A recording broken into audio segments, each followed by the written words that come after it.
জন্ম থেকেই দুঃখের সাথে আমার বসবাস, কষ্টের আধার ঘিরে রইল আমার চারিপাশ। সুখের আশায় যেই ডাল ধরি সেই ডাল আমি ভেঙে পড়ি।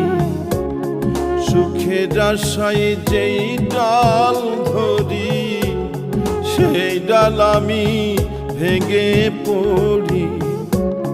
তবু সুখের চাতক হইয়া আশায় হাত বাড়াই। দুঃখের স্রোতে ভেসে গেল সারা জীবনটাই।